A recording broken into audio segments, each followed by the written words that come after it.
So good morning and welcome back to the Arizona Commerce Authority Small Business Boot Camp.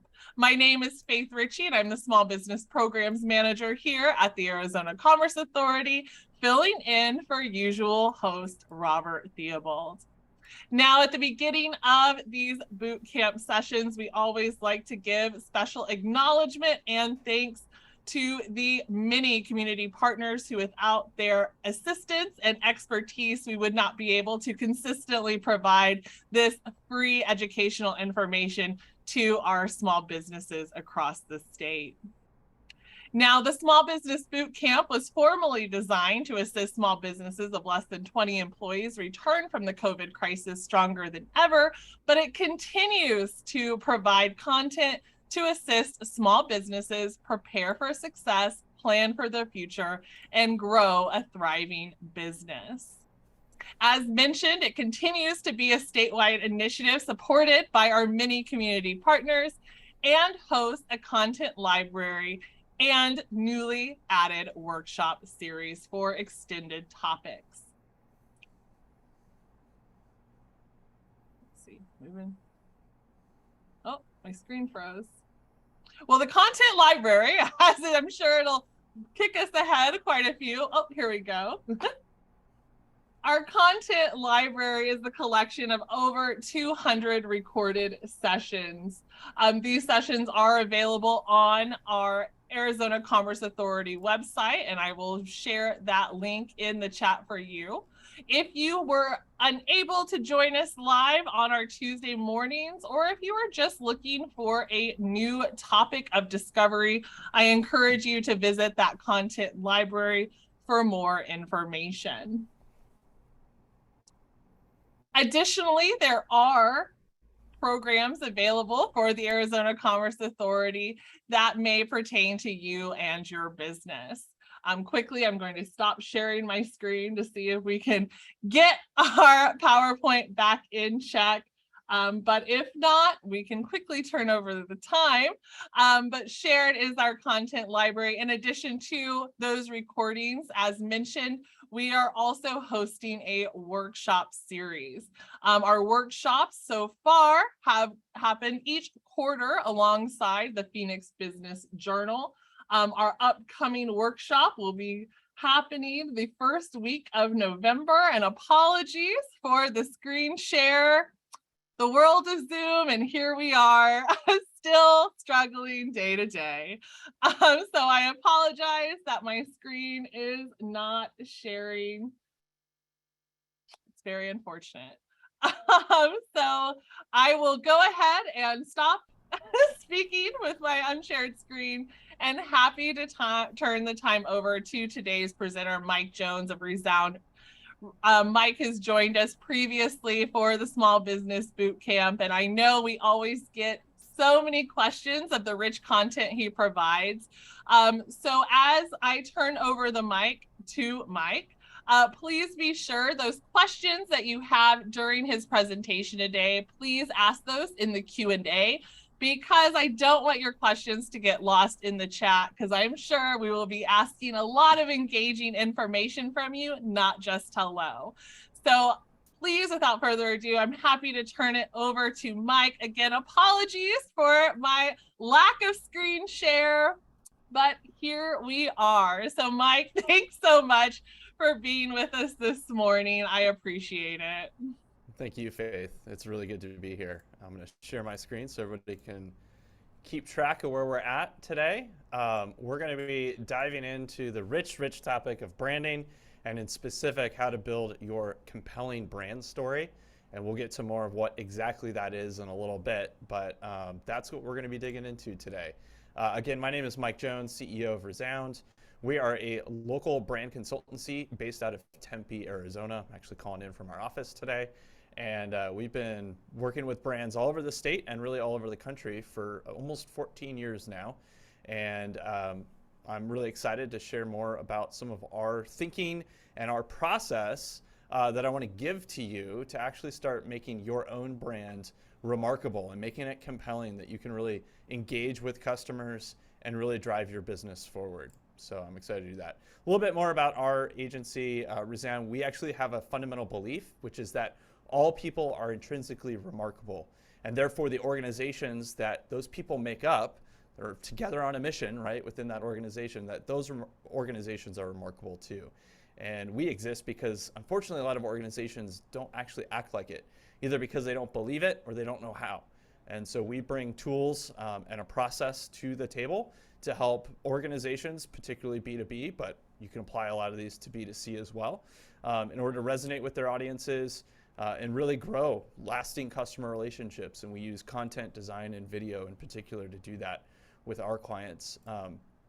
These are kind of the things I tell my mom that we do. Even these, I don't know if she understands all of them, but this is kind of what we do in a nutshell.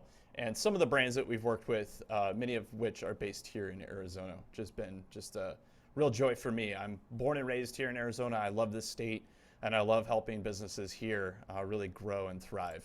So I want to get right into the content. So I want to get you thinking a little bit. We're going to do a little exercise to kick things off. We're going to call this the Let's Imagine exercise. So I want you to take a minute and just imagine something funky, okay? I'll give you maybe 20 seconds. Imagine something funky. And if you think of something, go ahead and throw it in the chat. I would love to hear what you guys are thinking of as we keep going here. Give you a few more seconds. All right, hopefully you all have something in your mind. You're holding it there. All right, Melanie said she was thinking of a dancing chimp. I like that. That's pretty funky. So the real question is not what did you pick, right? That's fun, and keep sharing them. I love seeing what people came up with. Mushrooms, crazy hair day, right? We got all sorts of fun ideas jumping in.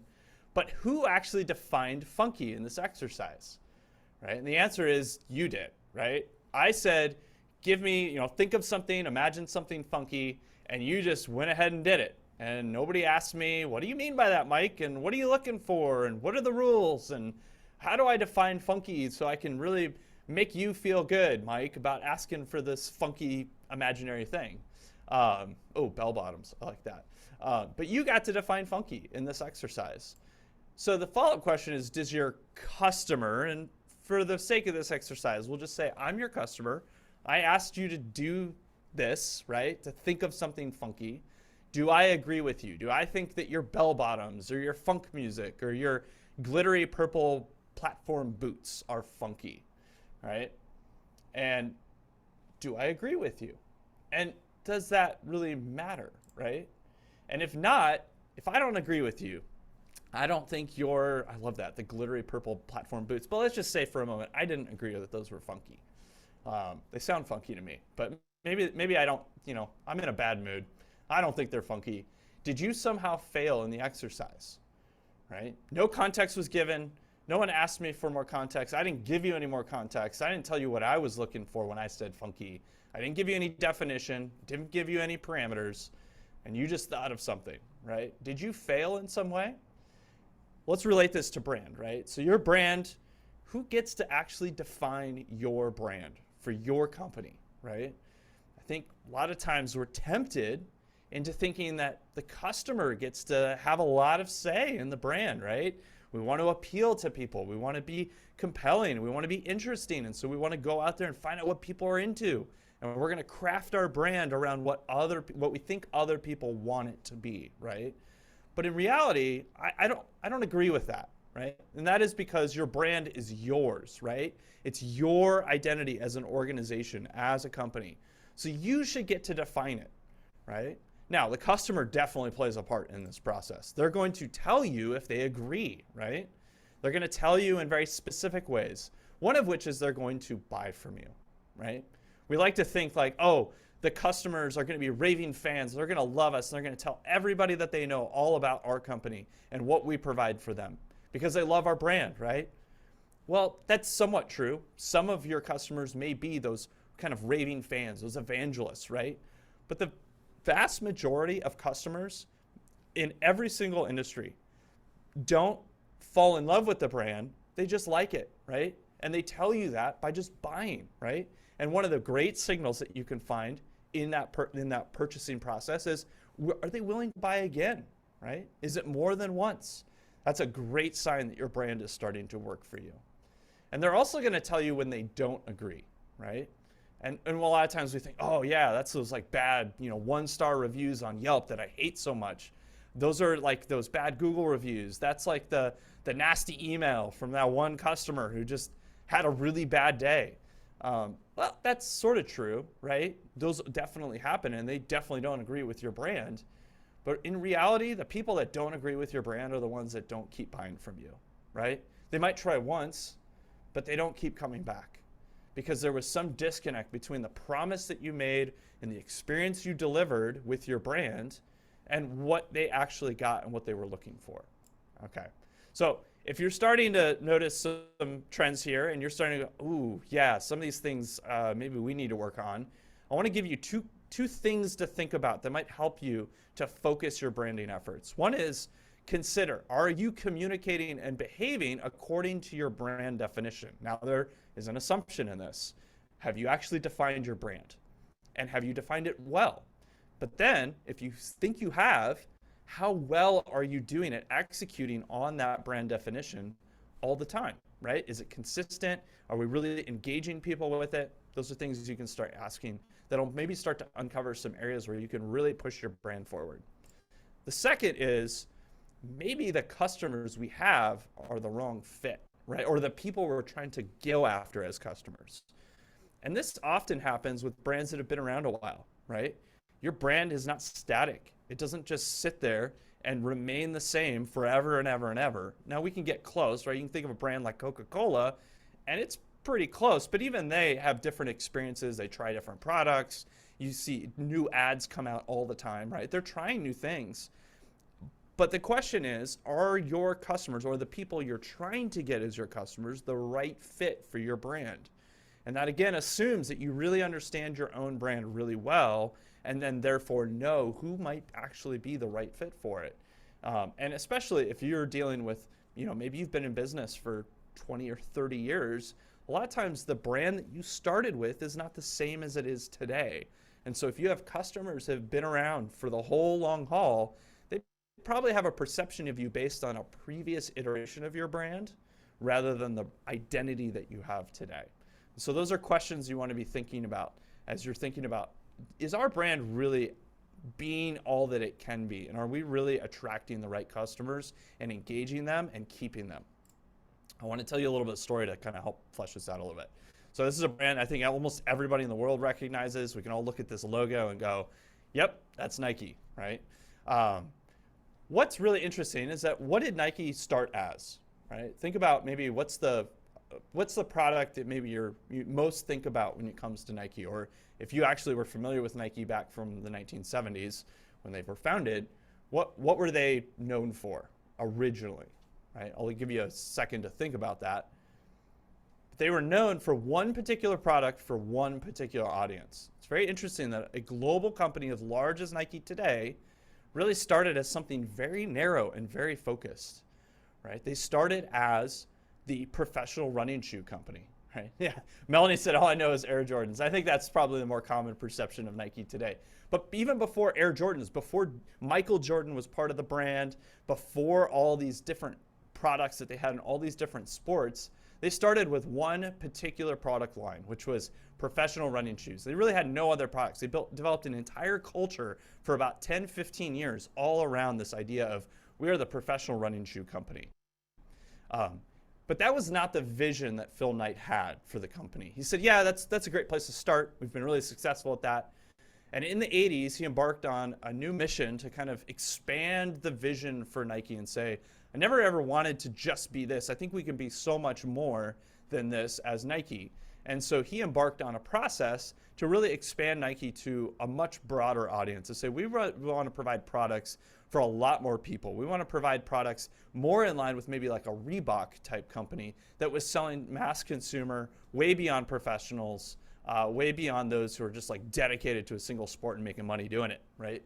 Weekend warriors, right? And gym rats and like everybody and their mom who might want to do something athletically.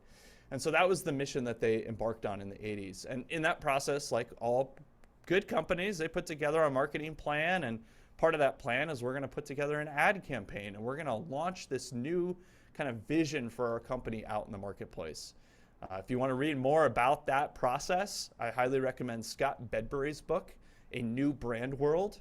That's where I know this story from. He was the VP of advertising in the midst of this process at Nike and was very instrumental in it. So they went out, they got an agency, which we now know is Wieden & Kennedy, and they put together this campaign. And they expected, like all advertising professionals, they think, you know what, we'll probably get about 18 months to 3 years out of this campaign, right? We can run it for about that long, and then the messaging kind of gets tired and stuff changes, and ooh, Barbara's getting ahead of me here. This is great.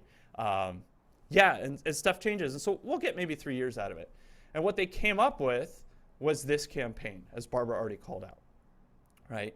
The Just Do It campaign. What's really interesting is that this ran actually for 10 whole years as their official advertising campaign. They got 3 to 3.5 times the value out of it. And they still use this tagline today, right? They have a lot of other messaging that they've used since then, but they still intersperse this tagline in some of the things that they do. It's something that they are very well known for. If you just kind of hold your hand up to the screen and you cover up that shoe and you just read Just Do It, you know exactly what brand that is without seeing a logo, without seeing a product. That's how well this campaign worked for them, far beyond any of their expectations. And I've asked myself a lot of questions about this campaign because I've wondered, like, why did this work so well for Nike? And certainly there's tactical reasons for it. It's short, it's memorable, it speaks to the end goal that the customer has. It's not just a functional tagline telling you, oh, we make shoes, right? Running shoes or basketball shoes or whatever the product is. But what I think really makes this stand out and why they got so much life out of this campaign, besides all those good tactical reasons, is because this tagline encapsulates everything Nike stands for. Everything that they do can be summed up in this tagline. It does not matter what product they put out. It does not matter what market they enter into, because at the heart, Nike is a company that is dedicated to helping people achieve athletic victory in their lives, right? You can think about every single product that has all made it on the shelves, and certainly those that have sold well for Nike. Those products for those people in those industries or with those needs have helped them at some level achieve athletic victory in their lives.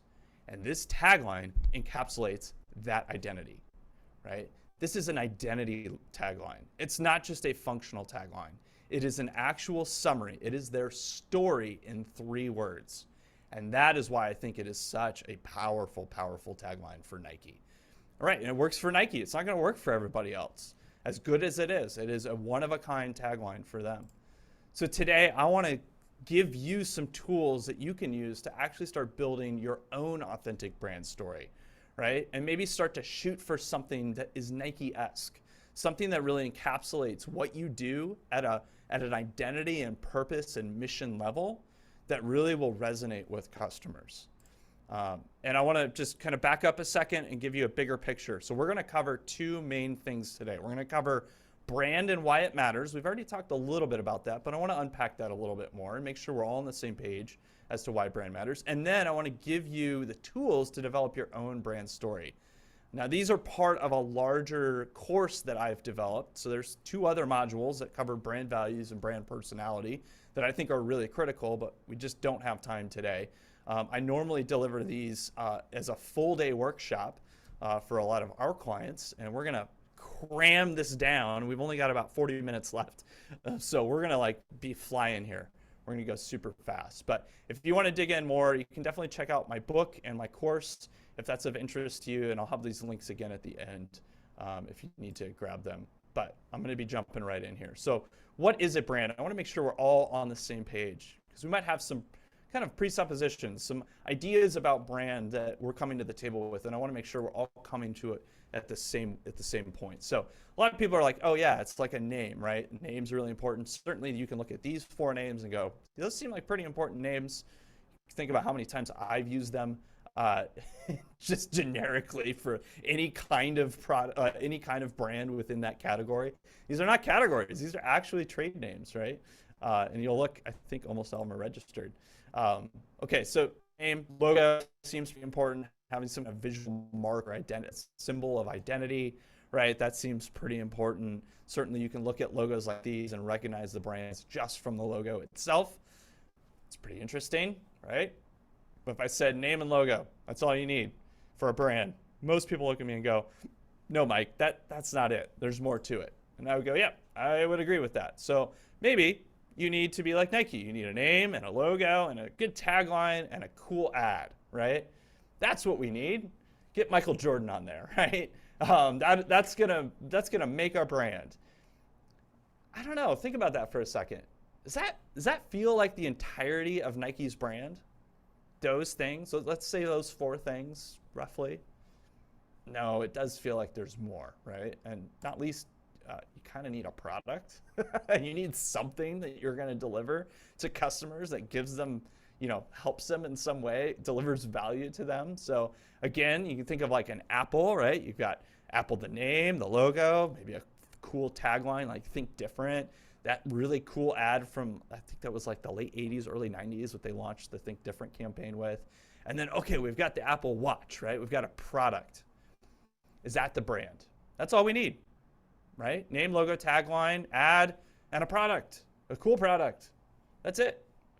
I think we're getting closer, right? And we can certainly think about brands that have done really well creating experiences with those products, right? We can think of that Apple Watch and realize, I don't even have to see a logo anywhere on that watch, and I know exactly who made it, right? Because Apple has kind of infused their identity into everything they do, including the design of their own products. We can think of like a Starbucks, excuse me. Think of a Starbucks experience, right? If you walk into almost any store in the world, a Starbucks cafe, they feel like Starbucks, right? There's such a vibrant consistency to what they do. And you might not like Starbucks, you might not like their coffee. I'm not a huge fan of their coffee, but I certainly can agree that they've created this really consistent, compelling experience over and over and over again, right? And there's a lot of power in that. But if I said that's it, right? It's the store. That's the Starbucks brand. And you'd be like, Mike, there's more to it than that, right? There is something more. There's something deeper to Starbucks, to Apple, to Nike, to all these great brands that we can think of beyond just the name, logo, tagline, cool ad, cool product, right? There's something more to it. Because I think there's something that actually is driving those things, right? And that is the fact that their brand is their identity. It is their organizational identity. It is the values, the mission, the personality that they bring to the table as a group of people, all on a common mission together, right? That common purpose. That's what's driving these external factors like the name, the logo, the tagline, the cool ads, the great products, right? The experiences that they create around those products. That's really what the brand is. It's their organizational identity, right? I want to talk a little bit about where we get this word brand. I think it's helpful to understand a little bit of the history. So the word brand comes from the Norse word brander. So you can think like Vikings, right?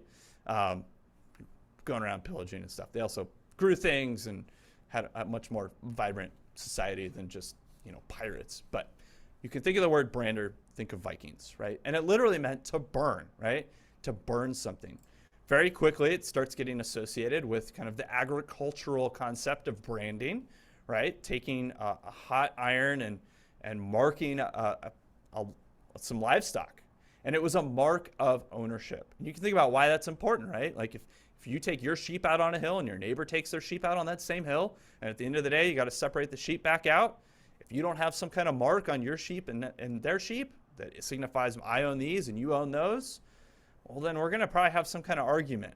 And if you think about arguments in the Middle Ages, usually they end in fights, right? Where people are getting hurt and maybe even killed. You can think about how whole wars have started over things like this, right? And so that brand became very important as a mark of ownership. Very quickly, we moved from this idea of just burning something, but burning it to embellish it with a mark of ownership. Right. Fast forward a little bit, you can think about the mercantile age, right? The British Empire and East India Company shipping products all over the world. And as these products get loaded into barrels and crates, which don't have a mark on them naturally, right? pretty quickly, it becomes functionally helpful to put some kind of mark of ownership on the side or the top of the barrel of the crate. Otherwise, you're going to have to open it every single time it, changes from one port to another port, right? People are like, what's inside? I don't know. I guess we got to open it up. Well, that's very costly. You can't just keep opening things like that. And so very quickly, starting to mark it with what it is, right? So a mark of what is it, and then a mark of who is it, who owns it, right? So maybe the mark of the company that produced or provided that product. And then that barrel or crate ends up in a shop. Now, what's really interesting is that people start to associate, customers start to go into the shop, and they start associating quality with the mark that's on the crate or the barrel. They say, hey, shopkeeper, I'd like some tea. I want tea from that barrel, right? Because it has that mark on it that I had last time, and I really enjoyed it last time, and so I'm expecting I'm going to enjoy it again if I have it this time. So would you please give me that particular tea? Not just any tea that you have out of any barrel, but the tea that comes out of that barrel with that mark on it. And so we have this introduction of the idea of not only ownership, a mark of ownership, a brand identity mark of ownership, but now the idea of a mark of actual quality, right? And we're starting to, oh, I want more. Every time I see that mark, I'm expecting a certain level of quality to come from whoever put their mark on that thing. Fast forward again to our modern day. How many different logos do you see in this picture? Or really, I should say, how many different brands do you see pictured in this picture? I'll give you a second here. I think there's probably more than you realize, right? So certainly we can see, the polo shirt, and we've got this logo of the polo logo. Maybe the USA. I get, you could say that that's a brand. There's a sense of identity there, whether that's at like the national level or a governmental level, right? There's some kind of logo on the back of the guy on the right, his shirt. And then I think there's one more brand that is pretty clearly in this picture. Some of you might notice it, right? And that is these earbuds that the man in the center is wearing, right? The AirPods, right? Now, is there a brand represented by those? Right? Do we know exactly who makes those? Yeah, Melanie was on it right away. Most of us identify those and we know exactly who made those, right? Because they have a very distinctive style. And again, this is, I think, something Apple does really well. They infuse the style of their brand into everything that they make so that whether you see a logo or not, you know that is an Apple product. Now, what's really interesting about kind of our modern era, right? We talked about how the brand stands for mark of ownership. And it's a mark of quality, like a promise. Hey, you're going to deliver a consistent experience to you every time. What's really interesting is you get to like the modern era, and brands are starting to be adopted not just because, we make choices around brands, not just because of, I like that company. I like the products they make. They help me in a certain way. I want the consistency I received from the last time I bought, so I'm going to buy again, right? Those things happen. We all do that, right? We see the mark, identify it with the company, and choose sometimes based on quality. But what we also do now is we start to align with the actual values and mission of the company itself, right? And this is something that Apple really understood well very early on. And one of the reasons why all of their AirPods and even their earbuds before the AirPods that had the wires, they were always white, right? And they still are. There's a reason for that. It's because they understood that there is a certain segment of their customer base that loves to tell others that they are Apple people, right? That they like Apple products and that they resonate with them. Now, they don't go around saying that with their mouths, right? They say it by showing people with the product, right? And if you can distinguish your product from all the others in the marketplace like Apple does, you allow those customers that when they use your products, like put their AirPods in their ears, to signify, hey, I'm an Apple person, and that means something to me, right? There's something about Apple that resonates with some customers of Apple. And so we actually now we've moved into this phase where brands actually become representations of people's own personal values.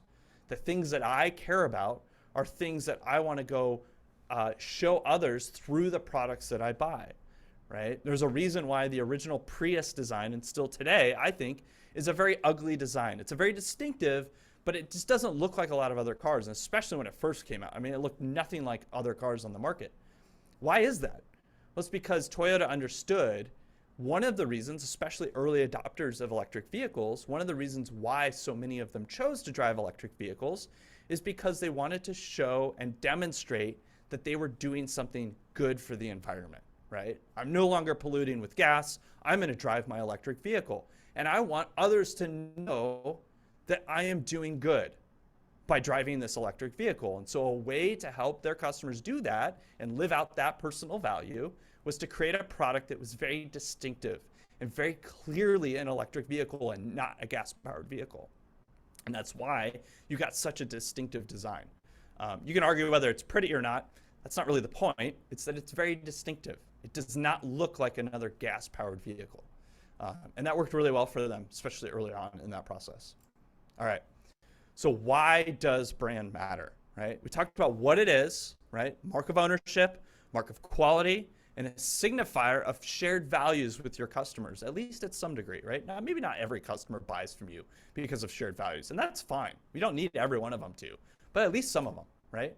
But why does that matter? Why do we care as business owners, as executives, as those leading in our businesses? Why do we care? I'm going to give you 3 examples of why. So the first is this one, and I want you to pretend for a moment, and I'm sorry, you have to pretend and you're locked into this decision. You are buying a minivan. You're not buying any other kind of car, and I'm sorry, I know that's not fun, it's not exciting, doesn't, rev your engine, pun intended, right? You're buying a minivan, and you've narrowed it down. You have these 2 vehicles. You have Volkswagen on your right, and you have Chrysler on your left. Which one do you choose? I'll give you just 20 seconds. Make a decision. It's a gut reaction. Put it in the chat. I'd love to hear, which brand you guys choose.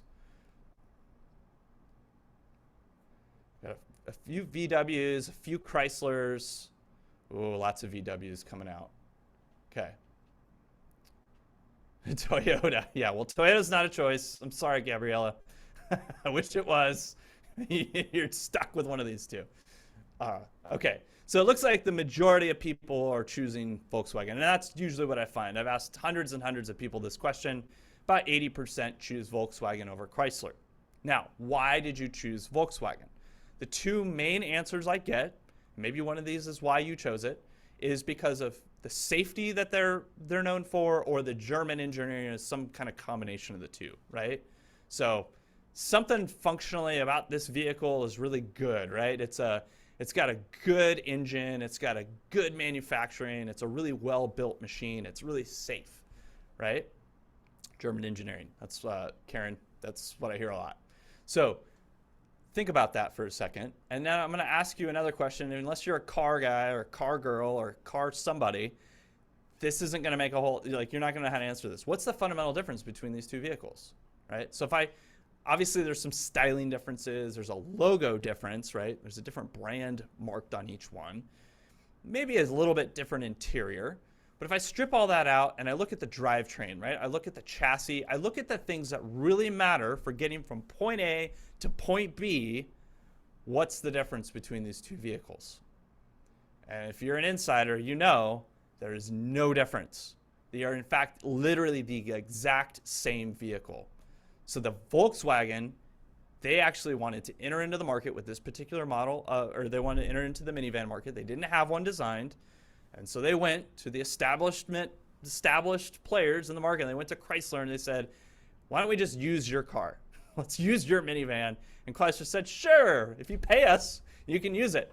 So they did. So Volkswagen licensed the Chrysler minivan, obviously put their styling on it, and then sold it. Now, what's really interesting is that which one sells for more, right? And I think you'll allude to this in the fact that most of you picked Volkswagen. That means there's more demand for it, which means they can command a higher price point, right? Which is value, right? The actual value in your product can be established through your brand. You can have literally the exact same product. That Volkswagen and that Chrysler are the exact same product, right? And yet Volkswagen sells for more. Yeah, done it. Yeah, I don't like Volkswagen, so I went with the other option just because. Yeah, I'm with you on that, but there's like all examples, there's somewhere where it kind of falls apart for people. But this, I think, explains it pretty well. And there's a lot of data to back this up. This is not that data. There's a different study. This one right here. So you can go look up this study. It's a fascinating study of brands, and they rank them high, medium, and low strength brands, and then looked at the products, and they said, wow, the high strength brands actually outperform. They command a higher price point by 13% over low strength brands. They're getting a price premium just from their brand alone, right?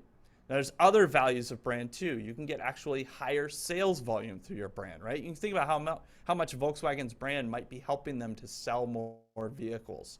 That's also proven true in lots of studies.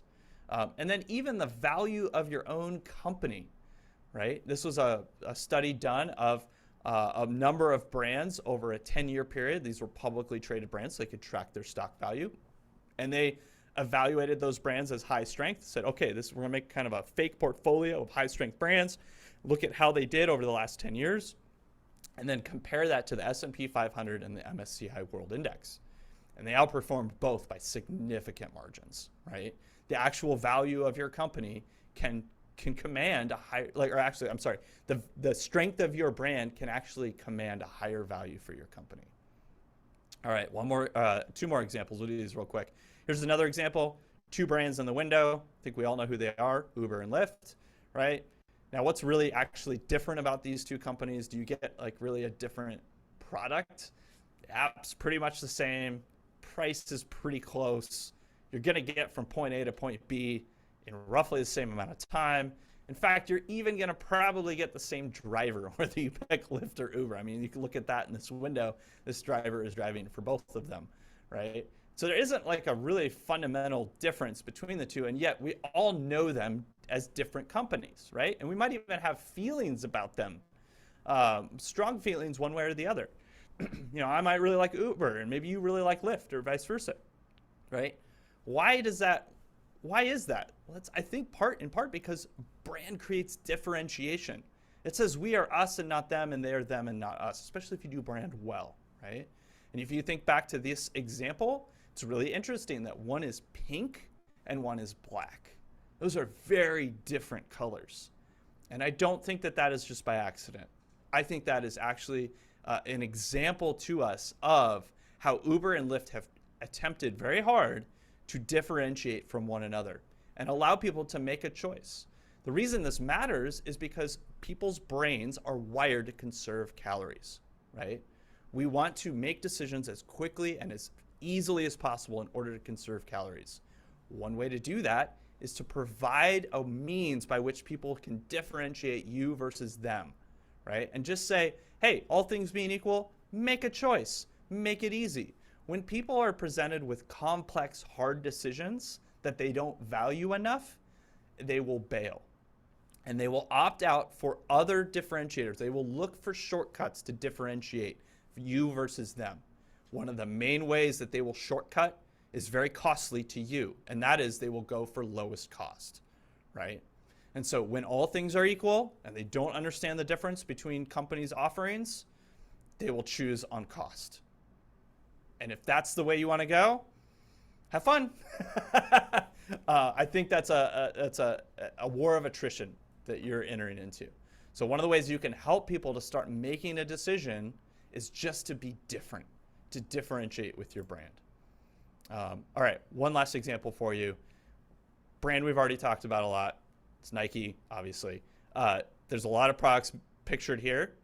And you can think of probably hundreds, if not thousands of other products. Think about all the SKUs that Nike has across their entire catalog of all their products and all their product lines.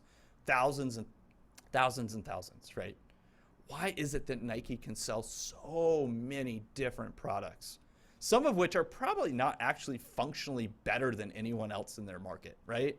You can look at those basketball shorts and be like, are they really any better than any other basketball short? Maybe. I don't know. Someone might subjectively say so, but I think you'd be hard pressed to prove it, right? What is it about Nike that makes it able to sell so many different products? Well, I think it's their brand and its loyalty, right? Now, I don't mean loyalty in the fact that people love Nike, right? Some of them do. Some people just love Nike, or they love the brands that they start with, and they fall in love, and it's such a great experience, and they want to tell everybody else about it, right? And they're going to buy every single new thing that comes out. But for the vast majority of people who remain loyal to a company and a brand, it is because it is easy, right? And again, brand is making things easy for people. Nike's brand says, trust us. It's going to be easy. If you just buy from us, again, another product, another need that you have within the athletic world, right? You can trust us. It's going to be a good experience. The experience you've already had is going to be similar to, or sorry, the experience you're going to have is going to be similar to the experience that you just had, right? Now, will they deliver on that every time? Maybe, maybe not. But over the totality, most people will be forgiving of that because it's just easier to buy something from someone you know, a brand you already have some experience with that you trust at some level, than it is to go get into a new relationship, right? Think about the last time that you bought a car. Were you tempted to just buy the exact same car from the same company? Probably, because it's easier, right? It's just easier. I'm on my third Honda Civic for that very reason. Now, not everybody's like that. Not every decision in every product line is like that. But for a vast majority of people, they choose based on familiarity, right? So it's trust at some level, but also familiarity, right? And that's why it is so important that their logo shows up on everything that they do, because that is their mark of trust, right? Trust us. This is going to be a pleasant experience because you've already had one. You've already had a great experience, so let's do it again. All right. You can think about B2B brands. This is a well-known software development tool company, and you can see how consistent they have made each of their products in terms of how it looks and how it plays into the rest of their product lines, right? Every one of them is using the same font. Again, these are promises of quality, consistency, and trust. We're making it easy for people to continue to use us across product lines. And I would argue in a crowded marketplace, and every single marketplace is crowded, whether it's got a lot of competition or not. And I think for most of us, there is a lot of competition in our markets, right? But in a crowded marketplace, every time brand wins, right? And every marketplace is crowded. And why is that? Yes, there's competition, but also there's just a lack of attention and opportunity that our customers have. We live in a world where there are a million things screaming at their attention. They're screaming for them to pay attention to them and not you. And so brand really has to stand out. And it can be the differentiator that allows you to win. All right. So based on all that, I'm going to assume that you're agreeing with most of what I've said. And if not, get in the chat or do the Q&A and let's keep talking. But what gives you the best chance to build a strong brand? I think it's really the truth, because your alternative is fake, false, and forced, right? So start with the truth, because it's gonna do so much better over the long term than trying to do something fake, false, or forced. And we can think about brands that we know were fake, false, or forced, and how just deflating it is when you figure it out as a customer, that this isn't real. This isn't true. They do not deliver on the promise that they make with their brand. So how do you find the truth of your brand? I think there's 4 fundamental questions you need to ask. Where do we want to go? What do you really value? And how does it all feel? And the story that you tell. And we're going to really focus on story for the next little bit. So thank you so much for sitting through that little preamble. We're going to fly really quick through brand story, and I'm going to give you some tools that you can even take with you. So if you look down near the bottom of every page from here on out, there is a link, rsnd.co/brand-story. You can go grab the worksheet for this process. So if you want to, you don't have to take notes and track everything I say here. You can go download that worksheet at any point. So what is a brand story? A brand story is short. It needs to be memorable, so it has to be short, right? So we can actually have an attempt to memorize it, and others can interact with it and remember it as well. So it needs to be short, about 2 to 3 sentences, maybe a little bit longer. And it's going to have a beginning, a middle, and end, because all great stories start somewhere, go somewhere, and resolve somewhere, right? They have to move. They have to go somewhere, and your story should too. Thanks, Faith, for putting the link in the chat. And it has to have characters. Characters are the bedrock of great stories. And you can unpack this process. This is not new. This is not something I've created all on my own with no help from anyone else, right? This is based on really great principles that have been studied over a long period of time, particularly from Joseph Campbell, who was a philosopher and historian and kind of professor of literature in the 20th century. He's no longer alive. and he created a process that kind of looked at thousands of years of literature and storytelling and said there are 12 fundamental principles to stories. And I've tried to kind of boil those down a little bit further and make them more palatable for businesses, because I think 12 is a lot. So really there's about like 5 or 6 really key principles, and we're going to be covering that. But characters are a fundamental part of great storytelling. And then what do you do with it? What do you do with your story? The end goal of your story is that it informs all of the content that you put out in the marketplace, right? This informs every time you tell your story, because your brand story is the encapsulation of what you do and who you do it for. Okay, so like I said, it has to have characters. So let's talk about those characters. Every great story has characters, and in this process that we're going to outline, there are 2 basic characters. There's a hero with a problem, and if you want an example, think of like Luke Skywalker from the Star Wars stories, if you're familiar with that. And there's a guide with a solution for that hero's problem. And in this example, you can think of Yoda, right? So let's talk about the hero. The hero in a brand story for a company is not the company, right? It is not you. It is not the brand. We are tempted sometimes to think that the hero of our story is us. We're the hero because we're the ones that are coming and saving the day for everyone. And that's kind of true, and we'll talk about where that fits in the story. But in your story, you are not the hero. Your customer is the hero, because it is the customer who has the problem. If you put yourself in the hero spot in storytelling, you are fundamentally saying you have a problem that has to be solved. And that is not true. You are not the one with the problem. I hope not. If you're the one with the problem, then it's not a very compelling story. The other reason is because this story is not for you. It is for your customers. You're telling it to your customers, and you need to give them a place in your story. Otherwise, it won't resonate with them. So your hero in your story, your brand story, is your customer. And they have a particular problem that you are going to help them solve, right? And you can unpack that, right? You need to work really hard at understanding who the hero is. So think about demographics and psychographics for your particular customers, and think about what is the key problem that they have that you are uniquely suited to help them solve. Okay, so that's your hero. Now the guide. You probably already understand this. The guide is you. It's the brand. The guide is the one who comes on the scene and helps the hero overcome their problem. And that is you. That is the brand entering into the scene and helping the customer solve the problem that they have. This is where you really need to know you, right? You need to understand what makes you unique and different. What makes you interesting, right? What personality do you bring to the table? This is where all those key things about your brand, your values, your mission, your personality, your culture, right? These are really important pieces of this brand story. How do you bring them to bear to help solve the problem? And then what is the ultimate solution that you have? And then maybe this is your suite of products or your services.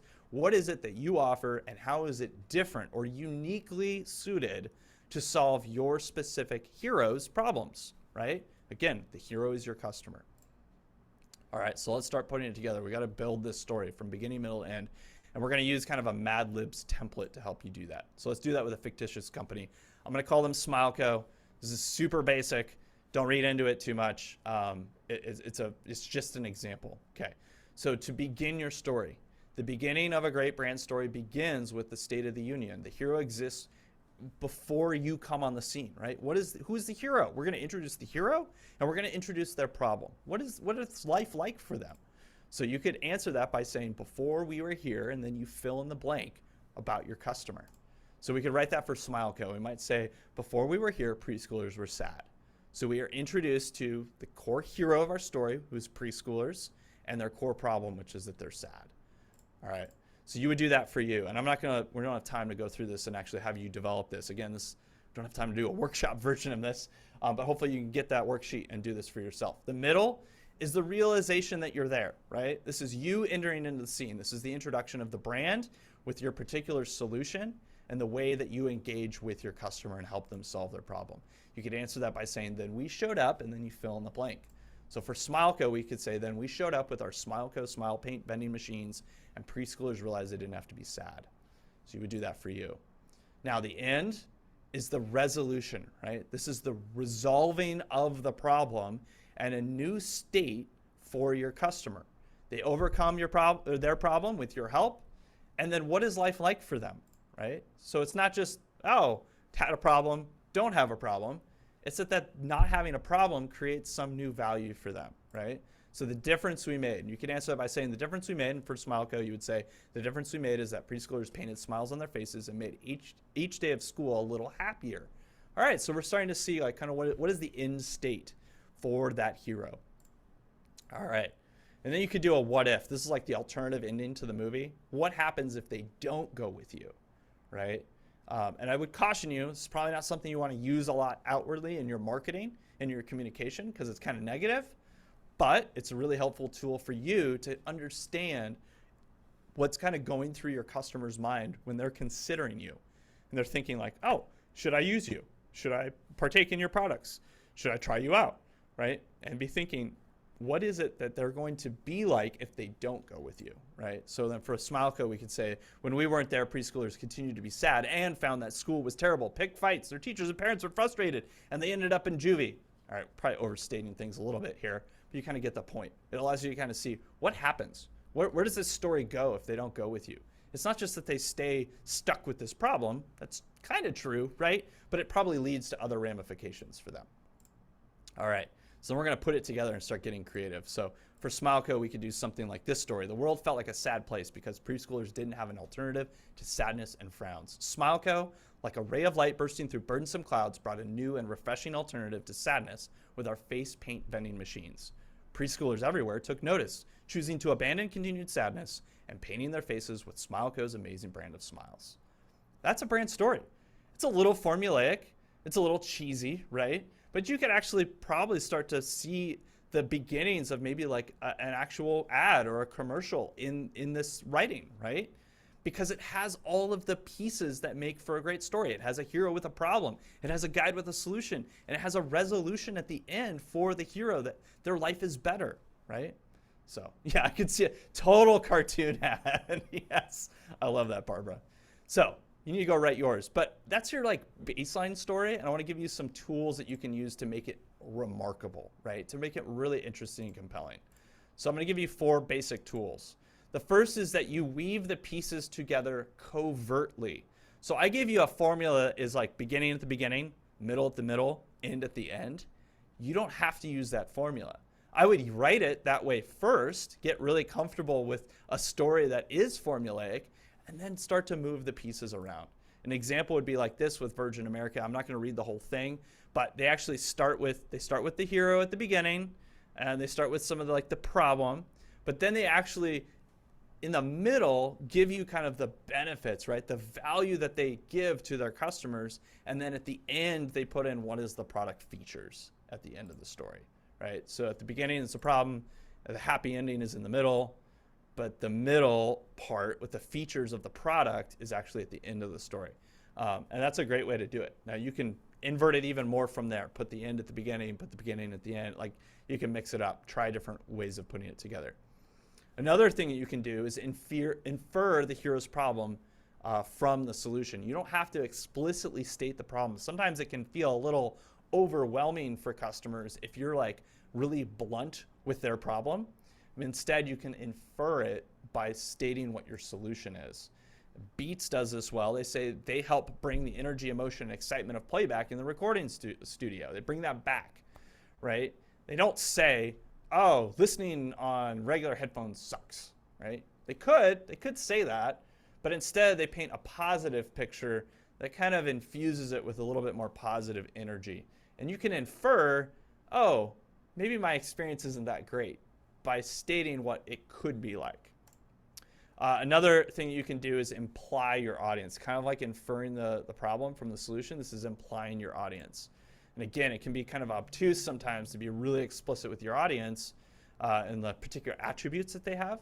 So like GoPro is a great one at this. They say like how a day on the mountain with friends. So they paint this picture of their audience doing something, but they never tell us, oh, what are the demographics of these people, and what do they look like, and what do they sound like, and where are they from, and how much money do they make, right? They could say all these things, but it would probably feel very obtuse. And instead, they paint a picture of what it looks like when their particular audience type, which is active, right? Their audience is active. And so they just give you an example of some people being active out on a mountain with their friends, wanting to share that experience with others. You need a GoPro if you're going to do that, right? All right. And then lastly, your last tool is you can actually leverage the personal stories within your story, right? Warby Parker does this really well. They talk about their founder's story of why they started the company. And it was based on one of their founders actually losing their glasses on a backpacking trip in Europe and then really not liking the experience of trying to find new glasses, right? Not sunglasses, but prescription glasses. And then out of that coming this, story of creating a company to help others solve that problem. So there's two things happening here. One is you're making it personal by putting real people in it, right? People relate to people. So that's a great part of this story of making it personal. But the second part is that it validates that they as founders understand the problem that their customers are going through.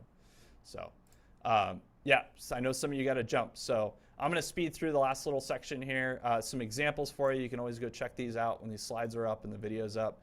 How can you use it?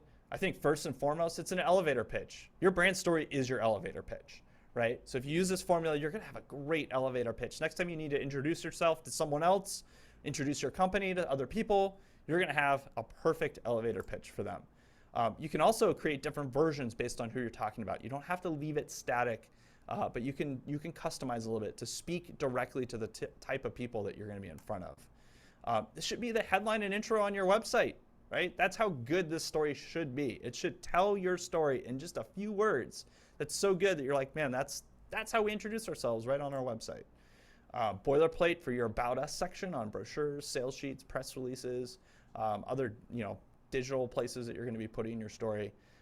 Even inspiration for other content you need to put out in the marketplace, like ads, blog posts, newsletters, ebooks, whether you're doing articles or you're trying to get published elsewhere. And then even inspiration to write a book or create a documentary about your brand or, create this kind of like really long lasting, impactful piece of content that really unpacks all the details of your brand story. That's how you could use it. So I have some homework for you. I want you to go write your brand story using the formula I've given you. And then I want you to go tell your mom, right? Faith's about to kick me off here. And then I want you to review what you did today or what you do, and then write it and rewrite it. You're going to have to rewrite it many times. And then make it remarkable, right? Use those tools I gave you to make it remarkable. And then try it out. And I'm going to challenge you to use it with 5 strangers over 5 days. And get the feedback from them. Do they understand you? Do they understand your brand having no interaction with you before? And then lastly, just do it, right? And will you make your story resound? That's my challenge to you today. A few branding resources, the book I mentioned, the course, and then I run a podcast and we talk all about these principles. So if you're looking for something really easy and free, go grab it. So thank you all. Excellent. Thank you so much, Mike. And as he shared, unfortunately at the start, there are plenty of resources and touch points of Mike and his expertise. As a friendly reminder, today's presentation and recording will be available on our website. So you can go back and walk through these exercises once again, and just how that speaks to you and your business. Now, unfortunately, due to time, we will not take any additional questions. If you do have questions, Mike does have his contact information up on the screen. And as always, you can contact us here at Small Business Services at the ACA, and we are happy to connect you. Until then, we hope to see you here next Tuesday for our Small Business Boot Camp then at 9 a.m. Mike, thank you so very much. I always enjoy this presentation and I always feel like I walk away thinking a little bit differently. So thanks so much for your expertise. And again, please take a listen to the podcast, review those resources as shared, and we look forward to hearing your story and having you visit us next week for our boot camp. So thanks again, everyone. Have a great rest of your day, and we'll see you next week. Bye.